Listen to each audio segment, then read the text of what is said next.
Hi. We're almost at the end of day 3 of the Jaipur Literature Festival. With me is friend and writer Namita Devidayal. Hi. So, you had a session today. I did. I spent most of the day dazed and really frightened about it because it was a panel that had Martin Amis and Kai Bird and William Finus, who's also written a book called The Music Room, which was great. Yes. Did you know about this before you came here? I did, and it was lovely to meet him because it's a book that's got nothing to do with music, but it's beautiful. And it's a book about his memoirs about his brother who was epileptic. So it's sort of not a literal music I just room. recently found out about the book. I was very surprised. I didn't know there was another book called Music Room. So, and the session was lovely. It was just different people's views on what memoir writing is. Yeah. And but to me, really, this festival has been all about the outtakes, the things that happen outside the panel discussions. Yes. Because those are the accidental, lovely literary moments. Yes, absolutely. Conversations that you can just chance on, the little eavesdroppings and, you know, catching someone at a lunch. Last night we had this lovely dinner which my publisher Chiki had for all the authors of Random House. And it was wonderful because it was kind of representative of the festival. I mean, there was everyone from Kurtze and his wife to a model, Fleur Xavier, and that's kind of been the festival. It's been this whole sort of like, you know, unlikely group of gathering of people. Yeah, that's true. Actually, yeah, I mean, for me also, it's always about the outtakes. You know? I remember writing somewhere in a completely different context that history is in the outtakes and the rest of it is a bedtime story, you know. And I feel that most strongly when I'm at the Literature Festival. And I think that is the specialty of this festival, because while they have all the spectacular writers and all the sort of like perfect panels, it's really all these moments like the music that happens in the evening has been so special. Yes. This time I'm a little overwhelmed with the crowds for sure, and it has been a little bit exhausting, just kind of like not getting trampled on. But in between there have just been some really special times, moments, conversations, just discovering the writer's lounge and, you know, going and sitting over there with Vikram Seth on one side and Kurtze on another and Geeta Hariharan, and just everyone sort of doing their own quiet thing in between. And the eavesdropping as well. I mean, the kind of things that you hear in snatches. Over lunch I heard a group of people talking about a dinner they had with Manishankar Iyer in Chidambaram and how that turned out. And it was fascinating because the thing about being in such a crowded space is that you just let go of whatever reservations you have. So they were completely unconcerned with the fact that I was sitting there and I had a media badge, but they were going on about the content. It was a dinner party at their house, and the whole dynamic between Manishankar Iyer and Chidambaram. And they were, I mean, they were strangers, but I still feel like I'd be violating them if I spoke about the details I heard. But I was choking on my food. No, that's really funny. And I was like, wow, man. I mean, I could have a billion sources as a journalist, but I wouldn't get to hear this. You know? And also I think just meeting writers who are sort of being normal people. Also, they're being forced to be normal people in Absolutely, a sense. this is not as a writer or a reader, and so and it's so crowded. You just your inner whatever has to come out. You absolutely, can't and you can't posture beyond a point. Yeah, you can't and posture. That's the beauty not of it. Here, and I think also Dalrymple's energy is such a casual one that sort of like filters into the rest of the festival. So everyone actually is trying to have a good time, especially by this time. You know, it's like you're also exhausted, but you're also trying to have a good time. Could you catch any of the other sessions, or were you just too preoccupied with your session before? Well, I did hear Kurtze speak, and that was very priceless. What a sonorous voice! What an amazing voice! What a good really reader! Lovely. It was really special. It was also amusing to me because every single one of my friends were just in a state of shock and daze and awe. Before and after, and it was just lovely that, you know, people got to see someone who they absolutely admired so much. Yes, it was. And he's actually a very, very reticent but yet sort of interesting person who you can have a conversation with, and his wife is even more so. So it's been really quite amazing. I got a little bit of the Kashmir session. I can't say Kashmir is a subject that I follow closely. So while I have to say that it was the most contentious panel here, see what ends up happening at the Literature Festival is there are great conversations. But I'm not sure there's room for real debate because of the way, you know, it's 40 minutes. It's all truncated. It's truncated. But it leaves you with these little ideas definitely, and thoughts, you know, and it leaves you with starting points, really. to think of something. But it opens little windows, and then you can, you know, take it from there. Yeah. But it was definitely contentious, which was very interesting for me because people were, on the one hand, the debate was at a very basic level. It was a very the things you have heard about Kashmir. If you've read 2 articles about Kashmir, it was all in there. And, you know, you'll find it all in there. But it was also contentious, and which was interesting, which was the only perhaps takeaway, because I guess when there are so many speakers, and there's 1 hour to talk about something like Kashmir, you know, absolutely, we're staring at the face of impossibility. And it's also the panel on American writing, the crisis in American fiction, was absolutely quite fabulous. Fabulous. You know, these like extraordinarily articulate, brilliant writers all on one stage. Just talking about books. And how in fact the novel and writing can never die. And it goes through its sort of avatars, but it's there. It's an imperative. It's a human imperative, really, and that's, you know, some of the things that we're saying. So, I think, you know, you don't quite process how much you're taking away from here. Absolutely. Because it seems so simple, but no, indeed not. Because I, as a writer, know that at least 2 years ago, when I had come, of course, it was more intimate and much smaller and more precious. I really came away inspired to write. I had been in a kind of a slump, and I suspect the same is going to happen. You kind of almost feel this noblesse oblige when you're around all these great writers and readers, enthusiastic readers. You really feel compelled to go back and do your thing. You know? True. And I felt that while listening to Curtsy. I wanted to pick up a pen and write then, whatever, anything. Really? Something. So that's exactly what the festival is all about. It's the energies that you're left with. And you know, I think it's delayed processing. Like, I had a fantastic interview with Candice Bushnell, and on a day when I met Candice Bushnell, and you know, meeting someone whose work you've followed for that long is always a bittersweet experience. Of course. I mean, you're just thrilled to be sitting next to them. But I think we also have to recognize that sometimes writers may be fabulous, as you know, in their books, but really may not be performers and may not be like these amazingly articulate people, and that's fine too. Absolutely. And sometimes you really want to actually know them only in their books. Of course, it's lovely to even see them, and then absolutely. But also, you know, as a corollary, I was speaking with Manu Joseph, and he pointed out that when you like a book, you like at least an aspect of the writer's personality. You know, clearly you cannot ever have that. And as much as I agree with him, you know, it's making me think that there's so many writers whose work I've loved and I've met them and I haven't quite taken to them, and it's been an instant disappointment. But having spoken to him, I feel like, I mean, having heard his observation on it, I feel like maybe we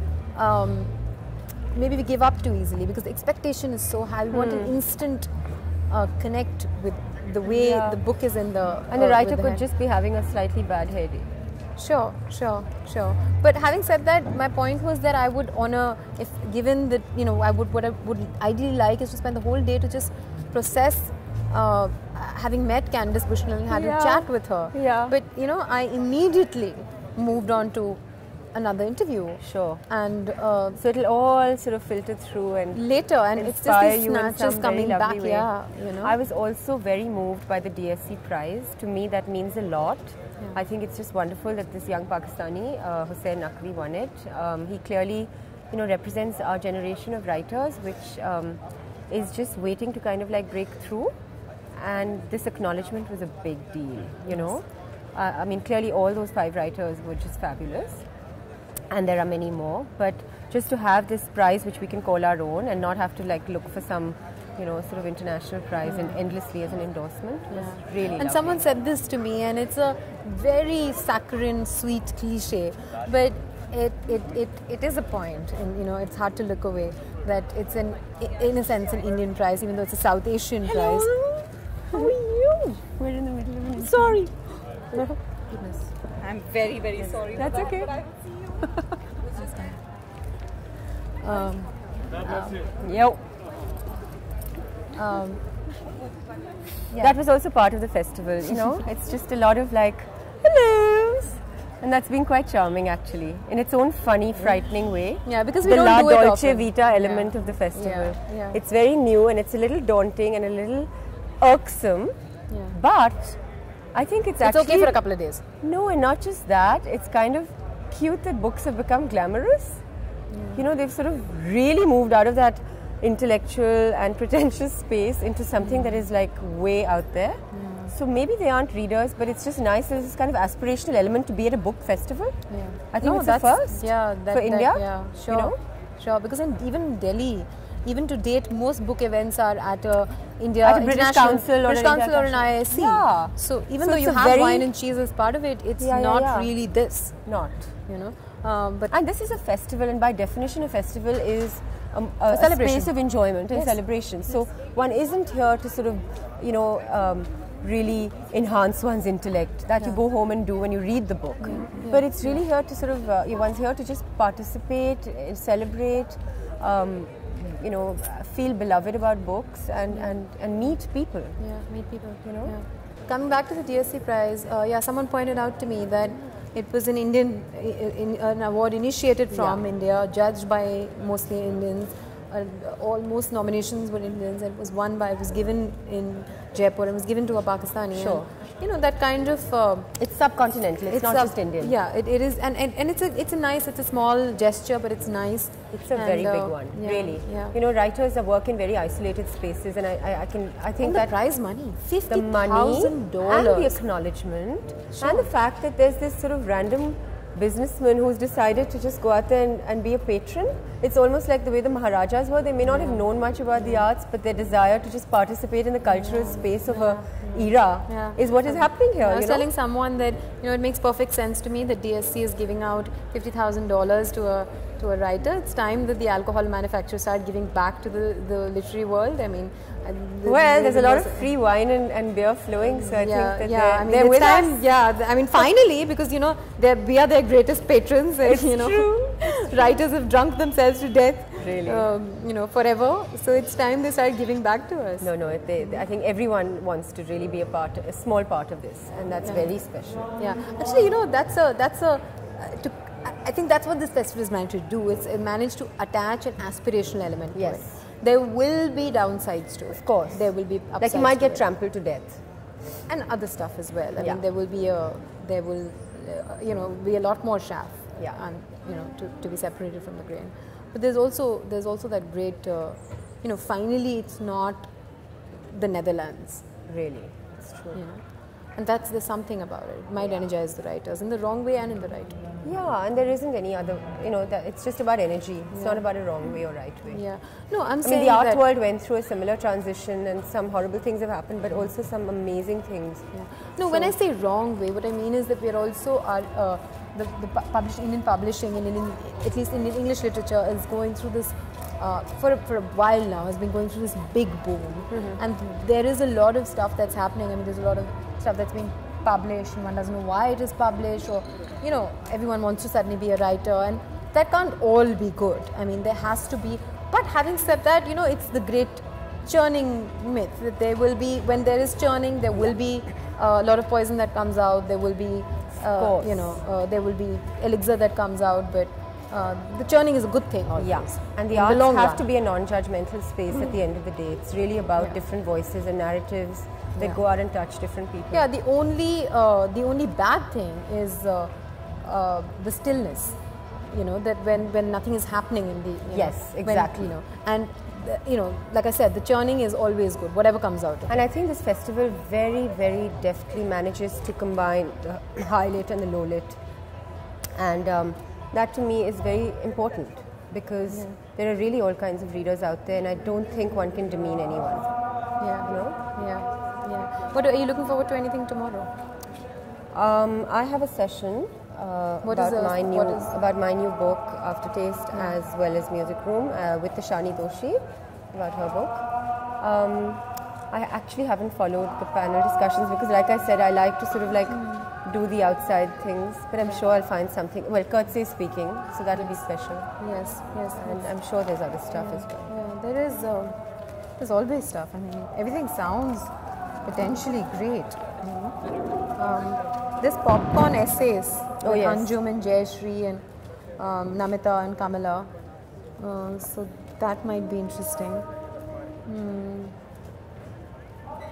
I just tend to kind of like potter in and then like find something I think I like, and if I make it inside because it's so crowded.